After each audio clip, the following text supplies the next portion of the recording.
ਵਾਹਿਗੁਰੂ ਜੀ ਕਾ ਖਾਲਸਾ ਵਾਹਿਗੁਰੂ ਜੀ ਕੀ ਫਤਿਹ। TV84 ਦੇ ਸਾਰੇ ਦਰਸ਼ਕ ਤੇ ਸਰੋਤੇ ਜਿਹੜੇ ਇਸ ਵਕਤ ਸਾਡੇ ਨਾਲ ਨਾਰਥ ਅਮਰੀਕਾ ਦੇ ਵਿੱਚੋਂ ਜੁੜੇ ਹੋਏ ਆ ਜਾਂ ਫਿਰ ਸੋਸ਼ਲ ਮੀਡੀਆ ਦੇ ਰਾਹੀਂ ਦੁਨੀਆ ਭਰ ਦੇ ਵਿੱਚ ਸਾਨੂੰ ਦੇਖ ਰਹੇ ਆ, ਉਹਨਾਂ ਸਾਰਿਆਂ ਦਾ ਮੈਂ ਅਮਰਵੀਰ ਸਿੰਘ ਅੱਜ ਇਸ ਪ੍ਰੋਗਰਾਮ ਦੇ ਵਿੱਚ ਤਹਿ ਦਿਲੋਂ ਸਵਾਗਤ ਕਰਦਾ।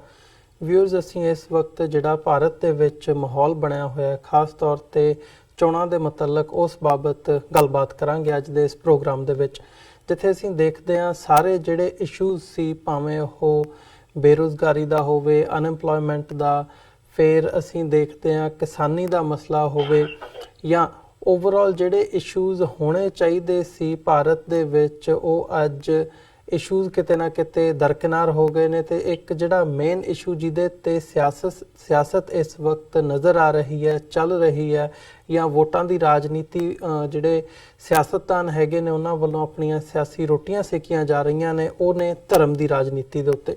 ਪੋਲਰਾਈਜੇਸ਼ਨ ਇਸ ਵਕਤ ਕਾਫੀ ਹੱਦ ਤੱਕ ਨਜ਼ਰ ਆ ਰਹੀ ਹੈ ਭਾਰਤ ਦੀ ਸਿਆਸਤ ਦੇ ਵਿੱਚ, ਖਾਸ ਤੌਰ ਤੇ ਜੇ ਅਸੀਂ ਮੁੱਖ ਧਾਰਾ ਜਿਹੜੀਆਂ ਸਿਆਸੀ ਪਾਰਟੀਆਂ ਹੈਗੀਆਂ ਨੇ ਉਹਨਾਂ ਦੀ ਗੱਲ ਕਰੀਏ, ਜਾਂ ਜਿਹੜੀ ਰੂਲਿੰਗ ਪਾਰਟੀ ਹੈਗੀ ਹੈ ਉਹਦੇ ਵੱਲੋਂ ਜਿਹੜੀ ਵੋਟ ਪੋਲਿਟਿਕਸ ਕੀਤੀ ਜਾ ਰਹੀ ਹੈ ਇਸ ਵਕਤ, ਉਹਦੇ ਵਿੱਚ ਪੋਲਰਾਈਜੇਸ਼ਨ ਦੀ ਨੀਤੀ ਇਸ ਵਕਤ ਬੜੀ ਪ੍ਰਬਲਤਾ ਦੇ ਨਾਲ ਦੇਖੀ ਜਾ ਰਹੀ ਹੈ। ਸੋ ਇਹਦੇ ਪ੍ਰਭਾਵ ਕੀ ਹੋ ਸਕਦੇ ਨੇ, ਜਾਂ ਜਿਹੜੀਆਂ ਇਹ ਚੇਂਜਸ ਆ ਰਹੀਆਂ ਨੇ ਸਿਆਸਤ ਦੇ ਵਿੱਚ, ਇਹ ਘੱਟ ਗਿਣਤੀਆਂ ਦੇ ਲਈ ਕੀ ਮਾਇਨੇ ਰੱਖਦੀਆਂ ਨੇ, ਸਿੱਖਾਂ ਲਈ, ਮੁਸਲਮਾਨਾਂ ਲਈ, ਬੋਧੀਆਂ ਲਈ, ਈਸਾਈਆਂ ਲਈ? ਇਸ ਬਾਬਤ ਅੱਜ ਅਸੀਂ ਗੱਲਬਾਤ ਕਰਾਂਗੇ। ਸਾਰੀ ਗੱਲਬਾਤ ਦੇ ਲਈ ਅੱਜ ਸਾਡੇ ਨਾਲ ਦਿੱਲੀ ਤੋਂ ਉੱਘੇ ਪੱਤਰਕਾਰ ਸਰਦਾਰ ਗੁਰਚਰਨ ਸਿੰਘ ਬੱਬਰ ਸਾਡੇ ਨਾਲ ਫੋਨ ਲਾਈਨ ਤੇ ਬਣੇ ਨੇ। ਆਓ ਉਹਨਾਂ ਨਾਲ ਮਿਲ ਕੇ ਅੱਜ ਦੀ ਵਿਚਾਰ ਚਰਚਾ ਦੀ ਸ਼ੁਰੂਆਤ ਕਰਦੇ ਹਾਂ। ਬੱਬਰ ਸਾਹਿਬ, ਤੁਹਾਡਾ ਸਵਾਗਤ ਹੈ ਜੀ। ਵਾਹਿਗੁਰੂ ਜੀ ਕਾ ਖਾਲਸਾ ਵਾਹਿਗੁਰੂ ਜੀ ਕੀ ਫਤਿਹ ਜੀ। ਵਾਹਿਗੁਰੂ ਜੀ ਕਾ ਖਾਲਸਾ ਵਾਹਿਗੁਰੂ ਜੀ ਕੀ ਫਤਿਹ। ਬੱਬਰ ਸਾਹਿਬ, ਸ਼ੁਰੂਆਤ ਮੈਂ ਜਨਰਲ ਕੁਐਸਚਨ ਹੀ ਤੁਹਾਡੇ ਕੋਲੋਂ ਪੁੱਛਣਾ ਚਾਹੂੰਗਾ ਵੀ ਜਨਰਲੀ ਇਸ ਵਕਤ ਜਿਹੜਾ ਮਾਹੌਲ ਬਣਿਆ ਹੋਇਆ, ਤੁਸੀਂ ਕਿਵੇਂ ਐਨਾਲਾਈਜ਼ ਕਰਦੇ ਹੋ ਉਸ ਪਾਰਟ ਨੂੰ? ਕਿੰਨਾ ਕੁ ਜਾਇਜ਼ ਸਮਝਦੇ ਹੋ ਕਿ ਇਸ ਵਕਤ ਜਿਹੜੇ ਬਾਕੀ ਇਸ਼ੂਜ਼ ਹੈਗੇ ਨੇ ਉਹ ਪਿੱਛੇ ਧੱਕ ਦਿੱਤੇ ਗਏ ਨੇ ਤੇ ਇਸ ਵਕਤ ਜਿਹੜੀ ਸਿਆਸਤ ਹੈ, ਵੋਟਾਂ ਦੀ ਰਾਜਨੀਤੀ ਹੈ, ਉਹ ਧਰਮ ਦੇ ਆਧਾਰ ਤੇ ਹੋ ਰਹੀ ਹੈ ਭਾਰਤ ਦੇ ਵਿੱਚ? ਬਿਲਕੁਲ ਅਮਰਵੀਰ ਜੀ, ਇਹ ਇਲੈਕਸ਼ਨ ਜਿਹੜਾ ਲੋਕ ਸਭਾ ਦਾ ਭਾਰਤ ਦੇ ਵਿੱਚ ਹੋ ਰਿਹਾ ਹੈ, ਇਹ ਹੁਣ ਸਿੱਧਾ ਧਰਮ ਦੇ ਉੱਤੇ ਖੜਾ ਹੋ ਗਿਆ ਹੈ। ਇਸ ਇਲੈਕਸ਼ਨ ਦੇ ਵਿੱਚ ਇੱਕ ਚੀਜ਼ ਜਿਹੜੀ ਹੈ ਬੜੀ ਨਵੀਂ ਦੇਖਣ ਨੂੰ ਮਿਲ ਰਹੀ ਹੈ ਕਿ ਬੀਜੇਪੀ ਨੇ ਸਾਰੀਆਂ ਪਾਰਟੀਆਂ ਨੂੰ ਖਿੱਚ ਕੇ ਮੰਦਿਰਾਂ ਦੇ ਵਿੱਚ ਲੈ ਗਏ ਨੇ। ਬੀਜੇਪੀ ਵਾਲੇ ਜੀ, ਬੀਜੇਪੀ ਨੇ ਇੱਕ ਐਸਾ ਮਾਹੌਲ ਬਣਾ ਦਿੱਤਾ ਹੈ ਮੰਦਿਰਾਂ ਦਾ ਭਗਵਾ ਕਰਨ ਦਾ, ਰਾਮ ਮੰਦਿਰ ਦਾ, ਮੰਦਿਰਾਂ ਦਾ, ਹਿੰਦੂ ਧਰਮ ਦਾ, ਹਿੰਦੂ ਸੰਸਕ੍ਰਿਤੀ ਦਾ, ਹਿੰਦੂ ਦੇ ਨਾਂ ਦੇ ਉੱਤੇ ਔਰ ਹਿੰਦੂ ਸੰਸਕ੍ਰਿਤੀ ਦੇ ਨਾਂ ਦੇ ਉੱਤੇ ਔਰ ਭਗਵਾਨ ਦੇ ਮੰਦਿਰਾਂ ਦੇ ਉੱਤੇ ਇਹਨਾਂ ਨੇ ਇਤਨਾ ਫੋਕਸ ਕਰ ਦਿੱਤਾ ਹੈ ਕਿ ਤੁਸੀਂ ਚੈਨਲ ਸਾਰੇ ਖੋਲ ਲੋ ਤੇ ਸਾਰਾ ਪ੍ਰਿੰਟ ਮੀਡੀਆ ਦੇਖ ਲੋ, ਉਹਦੇ ਚ ਭਗਵਾ ਕਰਨ ਤੇ ਮੰਦਿਰ ਤੇ ਹਿੰਦੂ ਧਰਮ ਦੇ ਦੀਆਂ ਗੱਲਾਂ ਬਹੁਤ ਖੁੱਲ ਕੇ ਕੀਤੀਆਂ ਜਾ ਰਹੀਆਂ ਨੇ। ਪਹਿਲਾਂ ਤੇ ਲੋਕ ਗੋਲ ਮੋਲ ਗੱਲਾਂ ਕਰਿਆ ਕਰਦੇ ਸੀ, ਹੁਣ ਤੇ ਸਿੱਧੇ ਹਿੰਦੂ ਧਰਮ ਦੀ ਗੱਲ ਕੀਤੀ ਜਾ ਰਹੀ ਹੈ, ਹਿੰਦੂ ਸੰਸਕ੍ਰਿਤੀ ਦੀ ਗੱਲ ਕੀਤੀ ਜਾ ਰਹੀ ਹੈ। ਔਰ ਜਿਹੜਾ ਵੀ ਬੰਦਾ ਇਲੈਕਸ਼ਨ ਲੜ ਰਿਹਾ ਹੈ ਉਹ ਦੌੜ ਕੇ ਮੰਦਿਰਾਂ ਜਾ ਰਿਹਾ ਔਰ ਟਿੱਕੇ ਲਗਵਾ ਰਿਹਾ। ਹਾਲਾਤ ਇਤਨੇ ਹੋ ਗਏ ਨੇ ਕਿ ਬੀਜੇਪੀ ਨੇ ਕਾਂਗਰਸ ਵਰਗੀ ਪਾਰਟੀ ਨੂੰ, ਸਮਾਜਵਾਦੀ ਜਿਹੜੀ ਪਾਰਟੀ ਹੈ ਸਮਾਜਵਾਦੀ ਜੀ, ਔਰ BSP, ਇਹਨਾਂ ਵਰਗੀਆਂ ਪਾਰਟੀਆਂ ਦੇ ਲੀਡਰਾਂ ਨੂੰ ਵੀ ਮੰਦਿਰਾਂ ਵਾਲੇ ਲੈ ਗਏ ਨੇ। ਜਿਹੜਾ ਵੀ ਇਲੈਕਸ਼ਨ ਲੜ ਰਿਹਾ ਉਹ ਦੌੜ ਕੇ ਮੰਦਿਰਾਂ ਜਾ ਰਿਹਾ ਔਰ ਇਹ ਦੱਸਣ ਦੀ ਕੋਸ਼ਿਸ਼ ਕਰ ਰਿਹਾ ਕਿ ਮੈਂ ਵੀ ਹਿੰਦੂ ਹਾਂ, ਮੈਂ ਵੀ ਹਿੰਦੂ ਹਾਂ। ਤੁਸੀਂ ਦੇਖੋ ਇਸ ਇਲੈਕਸ਼ਨ ਦੇ ਵਿੱਚ ਜਿਹੜੇ TV ਦੇ ਫੁਟੇਜ ਆਉਂਦੇ ਨੇ ਉਹ ਸਾਰੇ ਮੰਦਿਰਾਂ ਵਾਲੇ ਆ ਰਹੇ ਨੇ। ਦੇਸ਼ ਦੇ 1.25 ਕਰੋੜ ਹਿੰਦੂਆਂ ਨੂੰ ਇਹ ਇੱਕ ਮੈਸੇਜ ਦਿੱਤਾ ਜਾ ਰਿਹਾ ਹੈ, ਭਾਈ ਅਸੀਂ ਵੱਡੇ ਹਿੰਦੂ ਹਾਂ। ਪਰ BJP ਨੇ ਬਾਜੀ ਮਾਰ ਲਈ ਹੈ ਕਿਉਂਕਿ ਉਹ ਮੰਦਿਰਾਂ ਤੋਂ ਇਲਾਵਾ ਇਹ ਲੋਕ ਕਿੱਥੇ ਨਹੀਂ ਜਾਂਦੇ, ਨਾ ਗੁਰਦੁਆਰਿਆਂ ਦੇ ਵਿੱਚ, ਨਾ ਚਰਚਾਂ ਦੇ ਵਿੱਚ। ਤੁਸੀਂ ਦੇਖੋ ਨਾ ਮਸਜਿਦਾਂ ਦੇ ਵਿੱਚ ਨਹੀਂ ਜਾਂਦੇ। ਇਹਨਾਂ ਨੂੰ ਮਸਜਿਦ ਦੇ ਵਿੱਚ ਜਾ ਕੇ ਨੁਕਸਾਨ ਹੁੰਦਾ, ਇਹਨਾਂ ਨੂੰ ਗੁਰਦੁਆਰੇ ਜਾ ਕੇ ਕੋਈ ਫਾਇਦਾ ਨਹੀਂ ਹੋਣਾ, ਇਹਨਾਂ ਨੂੰ ਚਰਚ ਜਾ ਕੇ ਦੇ ਵਿੱਚ ਜਾ ਕੇ ਕੋਈ ਫਾਇਦਾ ਨਹੀਂ ਹੋਣਾ, ਕਿਉਂਕਿ ਦੇਸ਼ ਦੇ ਵਿੱਚ ਇਸ ਵਕਤ ਧਰਮ ਦੇ ਉੱਤੇ ਹੀ ਸਾਰੀ ਸਿਆਸਤ ਫੋਕਸ ਹੋ ਗਈ ਹੈ, ਜੋ ਦੇਸ਼ ਵਾਸਤੇ ਹਿੰਦੁਸਤਾਨ ਲਈ ਬਹੁਤ ਵੱਡਾ ਖਤਰਾ ਹੈ ਜੀ। ਔਰ ਤੁਸੀਂ ਇੱਕ ਗੱਲ ਹੋਰ ਦੇਖੋ ਕਿ ਜਿਤਨਾ ਵੀ ਸਟੇਜਾਂ ਦੇ ਉੱਤੇ ਭਾਸ਼ਣ ਹੋ ਰਹੇ ਨੇ, ਸਾਰੇ ਪਾਕਿਸਤਾਨ ਨੂੰ ਗਾਲਾਂ ਕੱਢਦੇ ਨੇ। ਪਰ ਜਿਹੜਾ ਪਾਕਿਸਤਾਨ ਨੂੰ ਜ਼ਿਆਦਾ ਗਾਲਾਂ ਕੱਢੇਗਾ ਉਹ ਜ਼ਿਆਦਾ ਵੱਡਾ ਹਿੰਦੂ ਹੈ, ਜ਼ਿਆਦਾ ਵੱਡਾ ਦੇਸ਼ ਭਗਤ ਹੈ। ਇੱਕ ਹੋਰ ਦੂਸਰੀ ਰੇਸ ਲੱਗ ਗਈ ਹੈ, ਫੌਜ ਮੇਰੀ ਹੈ, ਫੌਜ ਮੇਰੀ ਹੈ ਜੀ। ਔਰ ਖੁੱਲ੍ਹੇਆਮ ਮੁਸਲਮਾਨਾਂ ਨੂੰ ਸਟੇਜਾਂ ਤੇ ਧਮਕੀਆਂ ਦਿੱਤੀਆਂ ਜਾਂਦੀਆਂ, ਖੁੱਲ੍ਹੇਆਮ ਮੁਸਲਮਾਨਾਂ ਨੂੰ ਸਾਫ਼ ਸੰਦੇਸ਼ ਦਿੱਤਾ ਜਾਂਦਾ ਹੈ, ਰਹਿਣਾ ਹੈ ਤੇ ਬੰਦੇ ਦੇ ਪੁੱਤ ਬਣ ਕੇ ਰਹਿ ਜੇ, ਵਰਨਾ ਪਾਕਿਸਤਾਨ ਚਲੇ ਜਾਓ। ਇਹ ਭਾਸ਼ਾ ਦਾ ਇਸਤੇਮਾਲ ਹੋ ਰਿਹਾ ਇਲੈਕਸ਼ਨ ਦੇ ਵਿੱਚ ਪਬਲਿਕਲੀ। ਤੁਸੀਂ ਦੇਖੋ ਇਸ ਇਲੈਕਸ਼ਨ ਦੇ ਵਿੱਚ ਫੌਜ ਨੂੰ ਵੇਚਣ ਵਾਸਤੇ ਕੰਮ ਹੋ ਰਿਹਾ ਕਿ ਫੌਜ ਵੇਚੀ ਜਾ ਰਹੀ ਹੈ ਭਾਸ਼ਣਾਂ ਦੇ ਵਿੱਚ। ਮੇਰੀ ਫੌਜ, ਜੋ ਕਹਿੰਦਾ ਮੇਰੀ ਫੌਜ, ਤੁਸੀਂ ਜਿਹੜੀ ਫੌਜ ਹਿੰਦੁਸਤਾਨ ਦੀ ਫੌਜ ਸੀ ਉਹ ਹੁਣ ਮੋਦੀ ਦੀ ਫੌਜ ਹੋ ਗਈ ਹੈ। ਇਦਾਂ ਦਾ ਇੱਕ ਮਾਹੌਲ ਬਣ ਗਿਆ ਹੈ ਅਮਰਵੀਰ ਜੀ।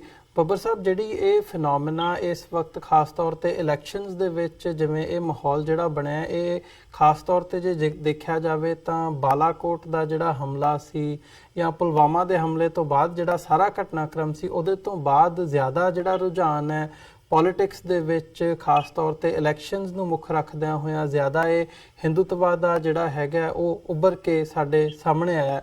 ਸੋ ਇਹਦੇ ਬਿਹਾਈਂਡ ਕੋਈ ਸਟ੍ਰੈਟਜੀ ਨਜ਼ਰ ਆਉਂਦੀ ਹੈ ਵੀ ਇਹ ਜਿਹੜਾ ਸਾਰਾ ਪਾਰਟ ਸੀ ਇਹ ਜਾਣ ਬੁੱਝ ਕੇ ਲਿਆਂਦਾ ਗਿਆ ਅੱਗੇ, ਤੇ ਬਾਕੀ ਜਿਹੜੇ ਮੇਨ ਇਸ਼ੂਜ਼ ਹੈਗੇ ਆ ਜਿਹਦੇ ਤੇ ਭਾਰਤ ਵਾਸੀਆਂ ਦੀਆਂ ਜ਼ਿੰਦਗੀਆਂ ਟਿਕੀਆਂ ਹੋਈਆਂ ਨੇ, ਜਿਨ੍ਹਾਂ ਇਸ਼ੂਜ਼ ਦੇ ਉੱਤੇ ਬੇਰੁਜ਼ਗਾਰੀ ਤੋਂ ਲੈ ਕੇ ਤੁਸੀਂ ਨਾਮ ਗਿਣ ਸਕਦੇ ਹੋ, ਦਰਜਨਾਂ ਦੇ ਕਰੀਬ ਇਸ਼ੂਜ਼ ਹੈਗੇ ਆ, ਪਰ ਉਹ ਸਾਰੇ ਦਰਕਿਨਾਰ ਕਰ ਦਿੱਤੇ ਗਏ ਆ ਤੇ ਲੈ ਦੇ ਕੇ ਗੱਲ ਧਰਮ ਦੇ ਉੱਤੇ ਆ ਕੇ ਟਿਕ ਗਈ ਹੈ। ਦੇਖੋ, ਇੱਕ ਮੈਂ ਗੱਲ ਕਈ ਵਾਰ ਕਹੀ ਹੈ, ਬੀਜੇਪੀ ਦੀ ਜਿਹੜੀ ਬੈਕਬੋਨ ਹੈ ਉਹ ਹੈ ਆਰਐਸਐਸ ਜੀ। ਆਰਐਸਐਸ ਆਪਣਾ ਕੰਮ ਕਰਦੀ ਹੈ ਤੇ ਬੀਜੇਪੀ ਦੀ ਸਰਕਾਰ ਆਪਣਾ ਕੰਮ ਕਰ ਰਹੀ। ਤੁਸੀਂ ਜਿਹੜੇ ਦੋ ਚੀਜ਼ਾਂ, ਦੋ ਘਟਨਾਵਾਂ ਜਿਹੜੀਆਂ ਤਾਜ਼ੀਆਂ ਨੇ ਉਹਨਾਂ ਦੇ ਬਾਰੇ ਜ਼ਿਕਰ ਕੀਤਾ ਹੈ, ਉਹ ਇਸ ਕਰਕੇ ਸ਼ੱਕ ਜਾਂਦਾ ਹੈ ਲੋਕ, ਮੈਂ ਨਹੀਂ ਪੂਰੇ ਦੇਸ਼ ਦੇ ਵੱਡੇ ਵੱਡੇ ਲੀਡਰਾਂ ਨੇ ਵੀ ਸ਼ੱਕ ਜ਼ਾਹਰ ਕੀਤਾ ਹੈ। ਇੱਕ well plan, well organised strategy ਹੈ ਆਰਐਸਐਸ ਔਰ ਬੀਜੇਪੀ ਦੀ ਜੀ, ਕਿਉਂਕਿ ਦੇਸ਼ ਦੇ ਵਿੱਚ ਇਸ ਵਕਤ 3 ਕਰੋੜ ਤੋਂ ਜ਼ਿਆਦਾ ਬੇਰੋਜ਼ਗਾਰ ਬੇਰੋਜ਼ਗਾਰ ਜਿਹੜੇ ਘੁੰਮ ਰਹੇ ਨੇ, ਉਹਨਾਂ ਕੋਲ ਕੰਮ ਨਹੀਂ। ਕੋਈ 1.5 ਤੋਂ 2 ਕਰੋੜ ਲੋਕਾਂ ਨੂੰ ਤੇ ਨੌਕਰੀਆਂ ਤੋਂ ਕੱਢ ਦਿੱਤਾ ਗਿਆ। ਨੋਟਬੰਦੀ ਤੋਂ ਬਾਅਦ ਦੇਸ਼ ਜਿਹੜਾ ਨਾ ਪੂਰੀ ਤਰ੍ਹਾਂ ਹਿਲ ਗਿਆ ਨੋਟਬੰਦੀ ਤੋਂ ਬਾਅਦ। ਫਿਰ ਜੀਐਸਟੀ ਦੀ ਮਾਰ ਨੇ ਛੋਟੇ ਕਾਰੋਬਾਰ ਨੂੰ ਪੂਰੀ ਤਰ੍ਹਾਂ ਖਤਮ ਕਰ ਦਿੱਤਾ ਜੀ। ਦੇਸ਼ ਦੇ ਵਿੱਚ ਐਜੂਕੇਸ਼ਨ ਸਿਸਟਮ ਪੂਰੀ ਤਰ੍ਹਾਂ ਇਸ ਵਕਤ ਚਰਮਰਾ ਰਿਹਾ ਹੈ। ਐਜੂਕੇਸ਼ਨ ਸਿਸਟਮ ਦੀ ਕੋਈ ਦਸ਼ਾ ਨਾ ਦਿਸ਼ਾ ਹੈ। ਇਹਨਾਂ ਨੇ ਲੋਕਾਂ ਨੂੰ ਜਿਹੜੇ ਬੜੇ ਸੁਪਨੇ ਦਿਖਾਏ ਸੀ, ਸਮਾਰਟ ਸਿਟੀਆਂ 100 ਬਣਨਗੀਆਂ, ਹੌਸਪੀਟਲ ਏਮਸ ਵਰਗੇ ਪੂਰੇ ਦੇਸ਼ ਦੇ ਵਿੱਚ ਅਸੀਂ ਬਣਾਵਾਂਗੇ ਔਰ ਹਰ ਸ਼ਹਿਰ ਦੇ ਵਿੱਚ ਇੱਕ ਵੱਡਾ ਹੌਸਪੀਟਲ ਹੋਵੇਗਾ ਏਮਸ ਵਰਗਾ। ਇਹਨਾਂ ਨੇ ਕਿਹਾ ਸੀ ਅਸੀਂ ਹਿੰਦੁਸਤਾਨ ਦਾ ਪੂਰੀ ਜਿਹੜਾ ਗਰੀਬਾਂ ਦੇ ਵਾਸਤੇ ਕੰਮ ਕਰਾਂਗੇ, ਲੋਕਾਂ ਨੂੰ 15-15 ਲੱਖ ਰੁਪਇਆ ਆਏਗਾ। ਇਹਨਾਂ ਨੇ ਕਿਹਾ ਸੀ ਕਿਸਾਨਾਂ ਨੂੰ ਅਸੀਂ ਉਹਨਾਂ ਦੀ ਜਿਹੜੀ ਇਨਕਮ ਹੈ ਡਬਲ ਤੋਂ ਵੀ ਜ਼ਿਆਦਾ ਕਰ ਦੇਵਾਂਗੇ, ਮਜ਼ਦੂਰ ਨੂੰ ਕੋਈ ਕਮੀ ਨਹੀਂ ਆਉਣ ਦੇਵਾਂਗੇ। ਇਹਨਾਂ ਨੇ ਜਿਹੜੇ ਸੁਪਨੇ ਦਿਖਾਏ ਸੀ ਉਹ ਸੁਪਨੇ ਦਿਖਾ ਕੇ ਰਾਜ ਲੈ ਲਿਆ, ਪਾਵਰ ਚ ਆ ਗਏ। ਜਦ ਉਹ ਪੂਰੇ ਨਹੀਂ ਹੋਏ ਤੇ ਇਹਨਾਂ ਨੂੰ ਰਿਪੋਰਟਾਂ ਮਿਲਣ ਲੱਗੀਆਂ ਕਿ ਦੇਖੋ ਭਾਈ, ਤੁਹਾਨੂੰ ਤੇ ਲੋਕਾਂ ਨੇ ਵੋਟਾਂ ਨਹੀਂ ਪਾਈਆਂ, ਲੋਕ ਨਾਰਾਜ਼ ਨੇ, ਲੋਕ ਬੇਰੁਜ਼ਗਾਰ ਨੇ, ਕਾਰੋਬਾਰ ਚੌਪਟ ਹੈ, ਤੁਹਾਡੀਆਂ ਹੁਣ ਗੱਲਾਂ ਦੁਬਾਰਾ ਦੇਸ਼ ਨਹੀਂ ਸੁਣੇਗਾ।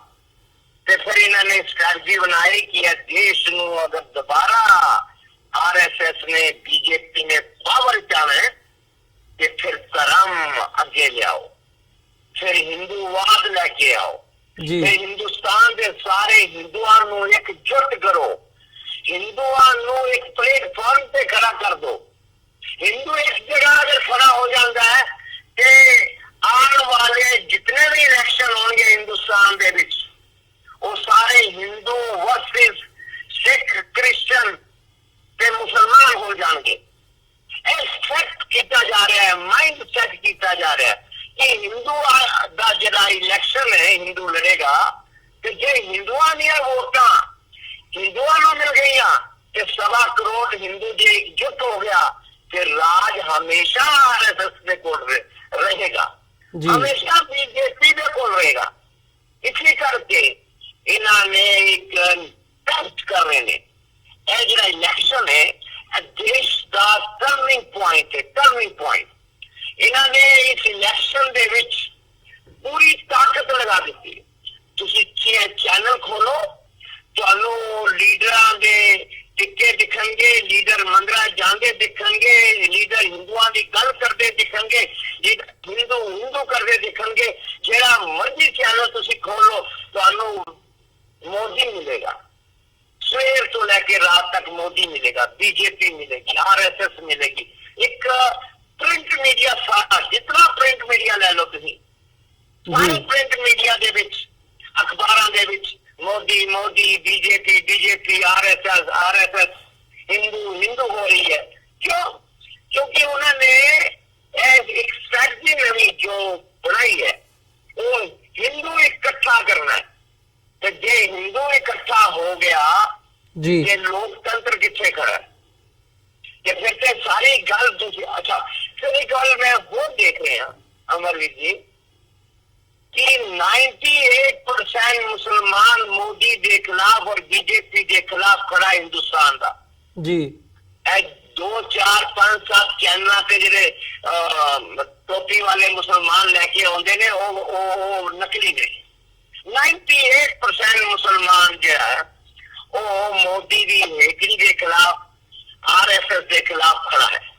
दूसरी तरफ क्रिश्चियन सारे इस देश के विच क्रिश्चियन सारे जी ਤੁਸੀਂ ਕਹਿ ਸਕਦੇ ਹੋ 98% ਤੋਂ ਵੀ ਜ਼ਿਆਦਾ ਇਹ ਮੋਦੀ ਦੇ ਖਿਲਾਫ, ਪੂਰੀ ਇਸ ਇਲੈਕਸ਼ਨ ਦੇ ਵਿੱਚ ਮੋਦੀ ਦੇ ਖਿਲਾਫ।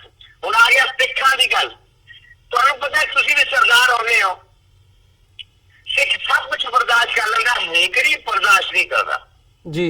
ਚਾਹੇ ਉਹ ਰੋਟੀਓ ਜਿੰਨਾ ਮਰਜ਼ੀ ਤੰਗ ਹੋਵੇ, ਚਾਹੇ ਉਹਨੂੰ ਉਹਦੇ ਕੋਲ ਚਟਨੀ ਨਾਲ ਰੋਟੀ ਖਾ ਲੇਗਾ, ਪਰ ਹੈਂਕੜੀ ਬਰਦਾਸ਼ਤ ਨਹੀਂ ਕਰੇਗਾ।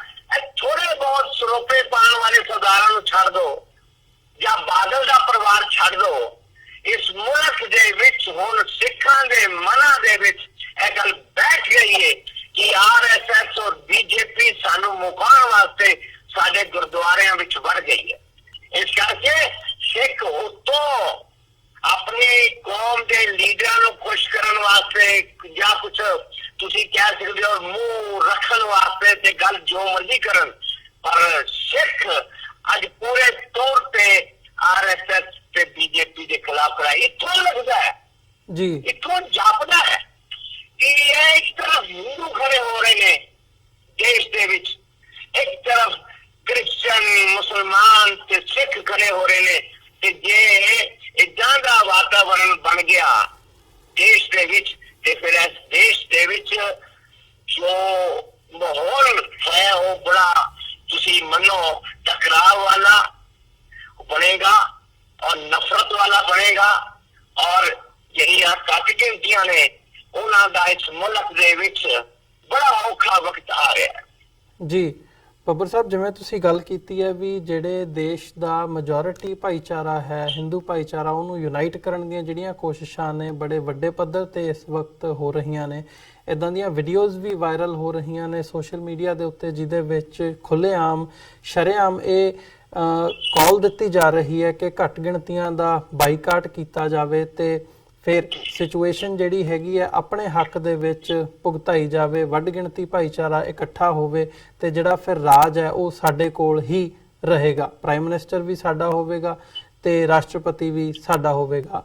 ਸੋ ਜੇ ਇਦਾਂ ਦੀ ਸਿਚੁਏਸ਼ਨ ਬਣਦੀ ਹੈ ਤੇ ਜੇ ਮਾਈਨੋਰਿਟੀ ਸਾਰੀਆਂ ਇਕੱਠੀਆਂ ਵੀ ਹੋ ਜਾਣ ਫਿਰ ਵੀ ਉਹ ਮਾਈਨੋਰਿਟੀ ਦੇ ਵਿੱਚ ਰਹਿਣਗੀਆਂ ਤੇ ਫਿਰ ਵੀ ਜਿਹੜੀ ਹਿੰਦੂਤਵਾਦੀ ਬਹੁਗਿਣਤੀ ਹੈਗੀ ਹੈ ਉਹ 70% 75% ਤੋਂ ਉੱਪਰ ਚਲੀ ਜਾਂਦੀ ਹੈ, ਤੇ ਉਸ ਸਿਚੁਏਸ਼ਨ ਦੇ ਵਿੱਚ ਜੇ ਉਹ ਪੋਸੀਬਿਲਿਟੀ ਬਣਦੀ ਹੈ ਤੇ ਜਿਹੜੇ ਹਾਲਾਤ ਨੇ ਉਹ ਘੱਟ ਗਿਣਤੀਆਂ ਦੇ ਲਈ ਸਾਜ਼ਗਾਰ ਨਹੀਂ ਜਾਪਦੇ, ਉਸ ਚੀਜ਼ ਦੀ ਪੋਸੀਬਿਲਿਟੀ ਕੀ ਸਮਝਦੇ ਹੋ? ਦੇਖੋ ਅਮਰਜੀਤ ਜੀ, ਤੁਸੀਂ ਆਪਣੇ ਸਵਾਲਾਂ ਦੇ ਵਿੱਚ ਜਵਾਬ ਵੀ ਤੁਸੀਂ ਦੇ ਰਹੇ ਹੋ। ਦੇਖੋ ਤੁਸੀਂ ਬਿਲਕੁਲ ਠੀਕ ਕਹਿ ਰਹੇ ਹੋ, ਤੁਹਾਡੇ ਨਾਲ ਮੈਂ ਬਿਲਕੁਲ ਸਹਿਮਤ ਹਾਂ। 80% ਹਿੰਦੂ ਹਿੰਦੁਸਤਾਨ ਦੇ ਵਿੱਚ ਹੈ, 80% ਜੀ। ਜੇ 80% ਹਿੰਦੂ ਯੂਨਾਈਟ ਹੋ ਜਾਂਦਾ ਹੈ, ਮਾਈਨੋਰਿਟੀ ਕਦੀ ਵੀ ਕਿੱਥੇ ਵੀ ਖੜੀ ਨਹੀਂ ਦਿਖੇਗੀ। ਇਹ ਗੱਲ ਫਿਰ ਜੋ ਚਾਹਣਗੇ ਉਹ ਹੋਏਗਾ। ਤੁਸੀਂ ਦੇਖੋ ਹੁਣ ਪਿਛਲੇ ਦਿਨਾਂ ਜਿਤਨੇ ਵੀ ਹਿੰਦੂਆਂ ਦੇ ਤਿਉਹਾਰ ਮਨਾਏ ਗਏ, ਉਹਨਾਂ ਦੇ ਤਿਉਹਾਰਾਂ ਦੇ ਵਕਤ ਅਖਬਾਰਾਂ ਉਹਨਾਂ ਦੇ ਮਜ਼ਹਬ ਨਾਲ ਭਰੀਆਂ ਹੋਈਆਂ ਸੀਗੀਆਂ। ਟੀਵੀ ਚੈਨਲ ਸਵੇਰ ਤੋਂ ਲੈ ਕੇ ਰਾਤ ਤੱਕ ਉਹਨਾਂ ਦੇ ਜਿਹੜੇ ਤਿਉਹਾਰ ਹਿੰਦੂਆਂ ਦੇ ਆਉਂਦੇ ਨੇ, ਉਹਨਾਂ ਤਿਉਹਾਰਾਂ ਤੇ ਸਵੇਰ ਤੋਂ ਰਾਤ ਤੱਕ ਉਹ ਚੈਨਲਾਂ ਤੇ ਉਹਨਾਂ ਦਾ ਧਰਮ ਦੀ ਪੂਰਾ ਪ੍ਰਚਾਰ ਹੁੰਦਾ ਹੈ। ਤੁਸੀਂ ਦੇਖ ਲਓ ਮੁਸਲਮਾਨਾਂ ਦੇ ਜਿਹੜੇ ਤਿਉਹਾਰ ਆਉਂਦੇ ਨੇ, ਕ੍ਰਿਸਚਨਾਂ ਦੇ ਆਉਂਦੇ ਨੇ, ਸਿੱਖਾਂ ਦੇ ਆਉਂਦੇ ਨੇ, ਆ ਕੇ ਚਲੇ ਵੀ ਜਾਂਦੇ ਨੇ। ਦੇਸ਼ ਨੂੰ ਪਤਾ ਨਹੀਂ ਲੱਗਦਾ ਸੀ ਸਿੱਖਾਂ ਦਾ ਕਿਹੜਾ ਗੁਰਪੁਰਬ ਆਇਆ ਤੇ ਕ੍ਰਿਸਚਨਾਂ ਦਾ ਕਿਹੜਾ ਤਿਉਹਾਰ ਆਇਆ ਤੇ ਮੁਸਲਮਾਨਾਂ ਦਾ ਕਿਹੜਾ ਆਇਆ। ਲੀਡਰਸ਼ਿਪ ਨੇ, ਮੋਦੀ ਦੀ ਸਰਕਾਰ ਨੇ ਔਰ ਆਰਐਸਐਸ ਨੇ ਹਿੰਦੂ ਦੇ ਘਰ ਘਰ ਜਾ ਕੇ, ਹਿੰਦੂ ਨੂੰ ਹਰ ਜਗ੍ਹਾ ਤੇ, ਹਰ ਪਲੇਟਫਾਰਮ ਤੇ ਜਾ ਕੇ, ਹਰ ਮੰਚ ਤੇ ਜਾ ਕੇ ਹਿੰਦੂ ਦੇ ਦਿਮਾਗ ਦੇ ਵਿੱਚ ਗੱਲ ਬਿਠਾ ਦਿੱਤੀ ਹੈ, ਅੱਛੀ ਤਰ੍ਹਾਂ ਬਿਠਾ ਦਿੱਤੀ ਹੈ ਕਿ ਅਸੀਂ ਅਗਰ ਇੱਕ ਹੋ ਜਾਵਾਂਗੇ, ਰਾਜ ਸਾਡੀ ਮੁੱਠੀ 'ਚ ਹੈ। ਦੇਖੋ ਮੋਦੀ ਨੂੰ ਤੁਸੀਂ ਲੈ ਕੇ ਆਏ ਹੋ ਤੇ ਰਾਸ਼ਟਰਪਤੀ ਸਾਡਾ ਹਿੰਦੂ ਹੈ, ਉਪ ਰਾਸ਼ਟਰਪਤੀ ਸਾਡਾ ਆਰਐਸਐਸ ਹੈ, ਰਾਸ਼ਟਰਪਤੀ ਆਰਐਸਐਸ ਹੈ, ਪ੍ਰਾਈਮ ਮਿਨਿਸਟਰ ਆਰਐਸਐਸ ਹੈ। ਤੁਹਾਡੇ ਧਰਮਾਂ ਦਾ ਕਿਤਨਾ ਪ੍ਰਚਾਰ ਹੋ ਰਿਹਾ ਹੈ। ਮੁਸਲਮਾਨਾਂ ਦੇ ਨਾਂ ਤੇ ਜਿਤਨੇ ਪੱਥਰ ਸਨ, ਕਲੋਨੀਆਂ ਸਨ, ਸ਼ਹਿਰ ਸਨ, ਉਹਨਾਂ ਨੂੰ ਬਦਲਿਆ ਜਾ ਰਿਹਾ ਹੈ। ਹਿੰਦੂ ਰਾਜਿਆਂ ਦੇ ਨਾਂ ਤੇ ਬਦਲ ਕੇ ਹਿੰਦੂ ਰਾਜਿਆਂ ਦਾ ਨਾਂ ਰੱਖਿਆ ਜਾ ਰਿਹਾ ਹੈ। ਕਿੱਥੇ ਔਰੰਗਜ਼ੇਬ ਹਟਾਇਆ ਜਾ ਰਿਹਾ ਹੈ, ਕਿੱਥੇ ਅਕਬਰ ਹਟਾਇਆ ਜਾ ਰਿਹਾ ਹੈ। ਇੱਦਾਂ ਦਾ ਇੱਕ ਸੰਦੇਸ਼ ਦਿੱਤਾ ਜਾ ਰਿਹਾ ਹੈ ਇਹਨਾਂ ਨੂੰ, ਆਮ ਹਿੰਦੂਆਂ ਨੂੰ, ਕਿ ਦੇਖੋ ਅਗਰ ਪਾਕਿਸਤਾਨ ਨੂੰ ਸਬਕ ਸਿਖਾਣਾ ਹੈ, ਅਗਰ ਮੁਸਲਮਾਨਾਂ ਨੂੰ ਸਬਕ ਸਿਖਾਣਾ ਹੈ, ਅਗਰ ਤੁਸੀਂ ਸਿੱਖਾਂ ਨੂੰ ਰੋਕ ਕੇ ਰੱਖਣਾ ਹੈ, ਅਗਰ ਇਸ ਦੇਸ਼ ਵਿੱਚ ਕ੍ਰਿਸਚਨਾਂ ਨੂੰ ਤੁਸੀਂ ਰੋਕ ਕੇ ਰੱਖਣਾ ਹੈ, ਤੇ ਤੁਹਾਨੂੰ ਆਪਣੇ ਧਰਮ ਨੂੰ ਮਜ਼ਬੂਤ ਕਰਨਾ ਹੋਏਗਾ ਔਰ ਤੁਹਾਡੇ ਧਰਮ ਦਾ ਰਾਜ ਆਏਗਾ। ਤੇ ਫਿਰ ਇੱਥੇ ਕੋਈ ਮੁਸਲਮਾਨ ਜਿਹੜਾ ਹੈ, ਉਹ ਕੋਈ ਸਿੱਖ ਜਿਹੜਾ ਕ੍ਰਿਸਚਨ ਹੈ, ਉਹ ਚੋਣ ਹੀ ਨਹੀਂ ਕਰੇਗਾ। ਇਸ ਕਰਕੇ ਹਿੰਦੂ ਨੂੰ ਵੋਟ ਦੋ, ਹਿੰਦੂ ਤੁਹਾਡਾ ਹੈ, ਉਹ ਰਾਮ ਮੰਦਿਰ ਬਣਾਏਗਾ, ਉਹ ਮੰਦਿਰਾਂ ਦੀ ਗੱਲ ਕਰੇਗਾ, ਉਹ ਭਗਵਾਨ ਵਿਸ਼ਨੂੰ ਬ੍ਰਹਮਾ ਮਹੇਸ਼ ਦੀ ਗੱਲ ਕਰੇਗਾ। ਉਹ ਇੱਕ ਐਸਾ ਆਰਐਸਐਸ ਘਰ ਘਰ ਜਾ ਕੇ ਹਿੰਦੂ ਦਾ ਦਿਮਾਗ ਬਦਲ ਰਹੀ ਹੈ। ਤੇ ਜੇ ਇਲੈਕਸ਼ਨ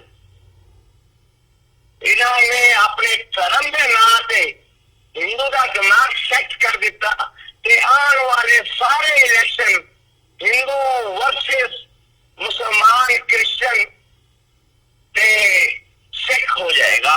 ਇਹ ਮੈਂ ਤੁਹਾਨੂੰ ਦੱਸ ਰਿਹਾ, ਖਤਰਾ ਹੈ, ਇਹ ਖਤਰੇ ਦੀ ਘੰਟੀ ਹੈ। ਇਹ ਸਾਰੇ ਦੇਖ ਰਹੇ ਨੇ ਪਰ ਕੋਈ ਬੋਲ ਨਹੀਂ ਪਾ ਰਿਹਾ। ਜੀ, ਤੇ ਬੱਬਰ ਸਾਹਿਬ, ਇਹ ਸਾਰੇ ਪਾਰਟ ਦੇ ਵਿੱਚ ਆਪੋਜੀਸ਼ਨ ਦੀ ਕੀ ਸਥਿਤੀ ਹੈਗੀ ਹੈ? ਜਿੱਥੇ ਆਪੋਜੀਸ਼ਨ ਵੱਲੋਂ ਮਹਾਗਠਬੰਧਨ ਦੀ ਗੱਲ ਕੀਤੀ ਜਾ ਰਹੀ ਹੈ, ਗੱਠਜੋੜ ਕੀਤੇ ਜਾ ਰਹੇ ਨੇ ਤੇ ਇਲੈਕਸ਼ਨਸ ਦੇ ਵਿੱਚ ਆਪਣਾ ਪ੍ਰਭਾਵ ਬਣਾਉਣ ਦੀ ਕੋਸ਼ਿਸ਼ ਕੀਤੀ ਜਾ ਰਹੀ ਹੈ, ਕੀ ਸਮਝਦੇ ਹੋ ਕਿ ਇਹਦਾ ਬਦਲ ਆਪੋਜੀਸ਼ਨ ਦੇ ਸਕਦੀ ਹੈ? ਦੇਖੋ ਅਮਰਵੀਰ ਜੀ, ਕਿੰਨੀ ਹੈਰਾਨੀ ਦੀ ਗੱਲ ਹੈ ਕਿ ਬੀਜੇਪੀ ਸਾਰੀ ਆਪੋਜੀਸ਼ਨ ਨੂੰ ਖਿੱਚ ਕੇ ਮੰਦਿਰਾਂ ਵਿੱਚ ਲੈ ਗਈ ਹੈ। ਖਿੱਚ ਕੇ ਹਰ ਪਾਰਟੀ ਦਾ ਲੀਡਰ ਬੀਜੇਪੀ ਨੇ ਕੀ ਕੀਤਾ, ਹਰ ਪਾਰਟੀ ਦਾ ਜਿਹੜਾ ਇਲੈਕਸ਼ਨ ਲੜ ਰਿਹਾ ਹੈ ਉਮੀਦਵਾਰ, ਉਹ ਦੌੜ ਕੇ ਮੰਦਿਰ ਕਿਸ ਵਾਸਤੇ ਜਾ ਰਿਹਾ ਹੈ? ਉਹ ਹਿੰਦੂਆਂ ਨੂੰ ਸੁਨੇਹਾ ਦੇਣਾ ਚਾਹੁੰਦਾ ਹੈ ਕਿ ਬੀਜੇਪੀ ਹੀ ਮੰਦਿਰਾਂ ਦੀ ਵਾਰਿਸ ਨਹੀਂ ਹੈ, ਬੀਜੇਪੀ ਹੀ ਇਕੱਲੀ ਨਹੀਂ ਹੈ ਮੰਦਿਰਾਂ ਨੂੰ ਮੰਨਣ ਵਾਲੀ। ਅਸੀਂ ਵੀ ਮੰਦਿਰ ਨੂੰ ਮੰਨਦੇ ਹਾਂ, ਅਸੀਂ ਵੀ ਭਗਵਾਨ ਰਾਮ ਨੂੰ ਮੰਨਦੇ ਹਾਂ, ਅਸੀਂ ਵੀ ਭੋਲੇ ਭੰਡਾਰੀ ਨੂੰ ਮੰਨਦੇ ਹਾਂ, ਅਸੀਂ ਵੀ ਵਾਸੁਦੇਵ ਕ੍ਰਿਸ਼ਨ ਭਗਵਾਨ ਨੂੰ ਮੰਨਦੇ ਹਾਂ। ਇਹ ਇਕੱਲੀ ਬੀਜੇਪੀ ਨਹੀਂ, ਇਹ ਆਪੋਜੀਸ਼ਨ ਜਿਹੜੀ ਹੈ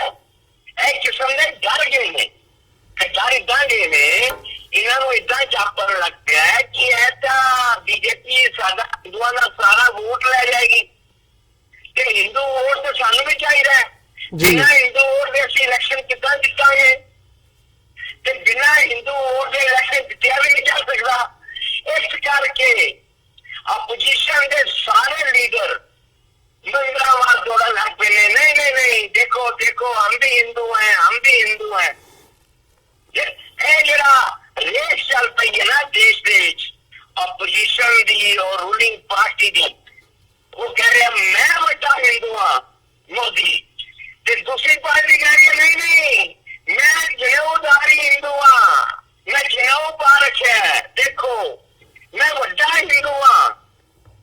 हिंदू और हिंदू के विच लड़ाई चल रही है, केड़ा बड़ा हिंदू है ते केड़ा छोटा हिंदू है। जी। जितने कोई अमरवीर जी जितना ते हिंदू ने है, जितने कोई भी जितना ते हिंदू ने सरदार से टिकट नहीं मिली। मैं कल कितने बोल रहा सीगा, मैं क्या सी रोजाना सवेरे शाम साढ़े सरदार भाईचारा कश्मीर तो करिया तुम्हारी तक पंजाब तो बाहर रहने वाला, पंजाब तो बाहर रहने वाली की गल मैं कर रहा जी। अभी रोज गिने राज करेगा खालसा सवेरे शाम हर रात करेगा खालसा कही जाने ऐसे सोचो ਤੁਹਾਨੂੰ ਤੇ ਟਿਕਟ ਹੀ ਨਹੀਂ ਕਿੱਥੋਂ ਮਿਲ ਰਿਹਾ ਜੀ। ਇੱਕ ਟਿਕਟ ਤੁਸੀਂ ਤੇ ਇਲੈਕਸ਼ਨ ਹੀ ਨਹੀਂ ਲੜ ਰਹੇ, ਤੁਹਾਨੂੰ ਤੇ ਕਿਸੇ ਨੇ ਉਮੀਦਵਾਰ ਹੀ ਨਹੀਂ ਬਣਾਇਆ ਕਿ ਤੁਸੀਂ ਤੇ ਸਰਦਾਰ ਹੋ।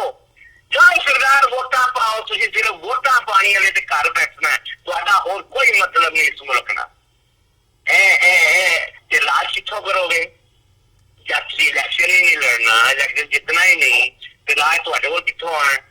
इस करके असीं ते भरावा सरदार जिहड़े आ इत्थे बैठ के पंजाब तो बाहर रहने वाले 2 करोड़ जिहड़े सिख आ वो सिर्फ सवेर तो लैके रात तक टीवी देखते हैं जी। असीं या अखबारां पढ़ते हैं या असीं ताड़ियां मारते हैं या असीं वोट लैन च लग के बेचारे वोटां पाण जावांगे। मैं तो सिखा कहा थोड़ी अनख गैरत पे रखो, थोड़ी अनख गैरत पे रखो, करो ना निकलो क्यों जाने वोटा पान जे तुम टिकट ही नहीं किसी पार्टी ने दी।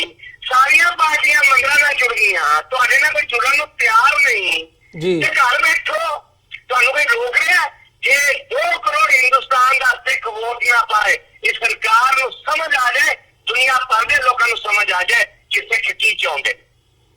सिख भी तो राज चाहते ने, सिख भी तो राज भागीदारी चाहते ने, हिस्सेदारी चाहते ने। जे तुसीं सानूं टिकट ही नहीं दित्ती ते साडी हिस्सेदारी कित्थे है? जी। ते मैं तुहाडे मंच ते अज दुनिया भर विच बैठे सिखां नूं कहांगा, हिंदुस्तान दे विच बैठे सिखां नूं, अपने रिश्तेदारां नूं, अपने दोस्तां नूं, अपने मित्रां नूं, अपनी कौम नूं कहो कि ये तुहाडी इंसल्ट है, तुहाडा अपमान है, तुहाडी बेइज्जती है। ਤੁਹਾਨੂੰ ਟਿਕਟ ਨਾ ਦੇਣਾ, ਤੁਹਾਨੂੰ ਚੁੱਕ ਕੇ ਬਾਹਰ ਰੱਖਣਾ ਹੈ, ਤੁਹਾਡੀ ਇੰਸਲਟ ਹੈ ਤੇ ਵੋਟਾਂ ਨਾ ਪਾਣ ਜਾਣਾ ਸਰਦਾਰੋ, ਵੋਟਾਂ ਨਾ ਪਾਣ ਜਾਣਾ जी। ਇਸ ਕਰਕੇ ਇਸ ਵਕਤ ਜੇ ਜਵਾਬ ਦੇਣਾ ਹੈ ਮੇਰੀ ਕੌਮ ਨੇ ਤੇ ਮੇਰੀ ਕੌਮ ਆਪਣੇ ਬਾਰੇ ਤੇ ਸੋਚੇ जी। मेरी कौम ਜਿਹੜੀ ਹੈ ਆਪਣੇ ਬਾਰੇ ਤੇ ਸੋਚੇ। ਉਹ ਐਸੇ ਸੋਚੇ ਮੈਂ ਵੋਟ ਕਿਉਂ ਪਾਣ ਜਾ ਰਿਹਾ, ਕਿਸ ਵਾਸਤੇ ਜਾ ਰਿਹਾ, ਮੈਂ ਲਾਈਨ ਕਿਉਂ ਲੱਗਿਆ, ਮੈਂ ਕਿਉਂ ਵੋਟ ਪਾਵਾਂ। ਤੁਸੀਂ ਮੇਰੀ ਕੌਮ ਨੂੰ ਚੁੱਕ ਕੇ ਬਾਹਰ ਸੁੱਟ ਦਿੱਤਾ, ਮੈਂ ਕਿਉਂ ਵੋਟ ਪਾਵਾਂ। ਇਹ ਸਿੱਖਾਂ ਨੂੰ ਸੋਚਣਾ ਚਾਹੀਦਾ। ਨਹੀਂ ਤੇ ਭਰਾਵਾ ਇਹ ਤੇ ਹੁਣ ਮੁਲਕ ਦੇ ਵਿੱਚ ਜਿਨ੍ਹਾਂ ਦਾ ਧਰਮ ਵੱਡਾ ਹੈ, ਵੱਡਾ ਉਹਨਾਂ ਦਾ ਵੱਡਾ ਬਣ ਗਿਆ, ਜਿਨ੍ਹਾਂ ਕੋਲ ਗਿਣਤੀ ਜ਼ਿਆਦਾ ਹੈ, ਜਿਨ੍ਹਾਂ ਕੋਲ ਵੋਟਾਂ ਜ਼ਿਆਦਾ ਹੈ, ਉਹ ਤੇ ਹੁਣ ਰਾਜ ਕਰਨਗੇ। ਅਸੀਂ ਤੇ ਫਿਰ ਇਹਨਾਂ ਦੇ ਅਰਗਲੀ ਬਣ ਕੇ ਰਹਾਂਗੇ। ਇਹ ਤੇ ਸੱਚਾਈ ਹੈ, ਮੂੰਹ ਕਹੋ ਨਾ ਕਹੋ, ਇਹ ਸੱਚਾਈ ਹੈ। ਜੀ ਬੱਬਰ ਸਾਹਿਬ, ਜਿਹੜੀ ਸਿਚੁਏਸ਼ਨ ਹੈਗੀ ਆ ਉਹ ਡਿਟੀਰੀਓਰੇਟ ਹੋ ਰਹੀ ਹੈ, ਨੋ ਡਾਊਟ ਅਬਾਊਟ ਦੈਟ। ਤੇ ਆਉਣ ਵਾਲੇ ਸਮੇਂ ਦੇ ਵਿੱਚ ਕੋਸ਼ਿਸ਼ ਕਰਾਂਗੇ ਕਿ ਇਸ ਪਲੇਟਫਾਰਮ ਤੋਂ ਜਿਹੜੀਆਂ ਡਿਵੈਲਪਮੈਂਟਸ ਹੁੰਦੀਆਂ ਨੇ ਉਹ ਸਾਡੇ ਦਰਸ਼ਕਾਂ ਤੱਕ ਪੁੱਜਦੀਆਂ ਕਰ ਸਕੀਏ। ਸੋ ਅੱਜ ਦੇ ਸ਼ੋਅ ਦੇ ਵਿੱਚ ਇੱਥੇ ਇਜਾਜ਼ਤ ਚਾਹਾਂਗੇ ਜੀ। ਬਹੁਤ ਬਹੁਤ ਧੰਨਵਾਦ ਤੁਹਾਡਾ, ਤੁਸੀਂ ਆਪਣਾ ਸਮਾਂ ਕੱਢ ਕੇ ਸਾਡੇ ਨਾਲ ਵਿਚਾਰਾਂ ਦੀ ਸਾਂਝ ਪਾਈ ਹੈ, ਫਤਿਹ ਦੀ ਸਾਂਝ ਪਾਈ ਹੈ। ਅੰਤ ਦੇ ਵਿੱਚ ਵਾਹਿਗੁਰੂ ਜੀ ਕਾ ਖਾਲਸਾ, ਵਾਹਿਗੁਰੂ ਜੀ ਕੀ ਫਤਿਹ। ਵਾਹਿਗੁਰੂ ਜੀ ਕੀ ਫਤਿਹ।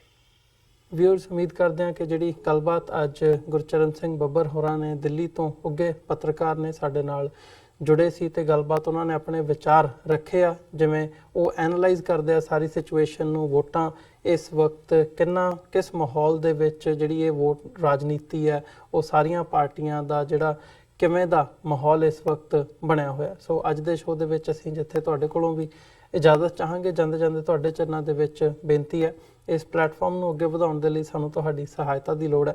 TV84 ਨੂੰ ਡੋਨੇਟ ਕਰਨ ਦੇ ਲਈ ਤੁਸੀਂ ਸਾਡੀ ਵੈਬਸਾਈਟ www.tv84.tv ਤੇ ਜਾ ਕੇ ਸਾਨੂੰ ਡੋਨੇਟ ਕਰ ਸਕਦੇ ਹੋ ਤੇ ਮੰਥਲੀ ਡੋਨੇਸ਼ਨਸ ਦੇ ਲਈ ਪਲੇਜ ਕਰ ਸਕਦੇ ਹੋ। ਜੇ ਚੈੱਕ ਰਾਹੀਂ ਡੋਨੇਸ਼ਨਸ ਭੇਜਣੀਆਂ ਚਾਹੁੰਦੇ ਹੋ ਤਾਂ TV84 ਦੇ ਨਾਂ ਦਾ ਚੈੱਕ ਬਣਾ ਕੇ ਤੁਸੀਂ ਸਾਨੂੰ ਸਾਡੇ ਐਡਰੈਸ ਤੇ ਵੀ ਮੇਲ ਕਰ ਸਕਦੇ ਹੋ। 3601 37th ਐਵਨਿਊ, ਲੌਂਗ ਆਈਲੈਂਡ ਸਿਟੀ, ਨਿਊਯਾਰਕ 11101। ਵੈਬਸਾਈਟ ਇੱਕ ਵਾਰ ਫੇਰ ਦੱਸਦੇ ਹਾਂ, www.tv84.tv। ਇਸੇ ਦੇ ਨਾਲ ਵਿਊਅਰਸ, ਅਸੀਂ ਅੱਜ ਦੇ ਪ੍ਰੋਗਰਾਮ ਦੇ ਵਿੱਚ ਤੁਹਾਡੇ ਕੋਲੋਂ ਇੱਥੇ ਹੀ ਇਜਾਜ਼ਤ ਚਾਹਾਂਗੇ। ਦੁਬਾਰਾ ਫੇਰ ਕੱਲ ਨੂੰ ਤੁਹਾਡੇ ਨਾਲ ਮੁਲਾਕਾਤ ਹੋਵੇਗੀ। ਤਦ ਤੱਕ ਲਈ ਇਜਾਜ਼ਤ ਦਿਓ ਜੀ। ਵਾਹਿਗੁਰੂ ਜੀ ਕਾ ਖਾਲਸਾ, ਵਾਹਿਗੁਰੂ ਜੀ ਕੀ ਫਤਿਹ।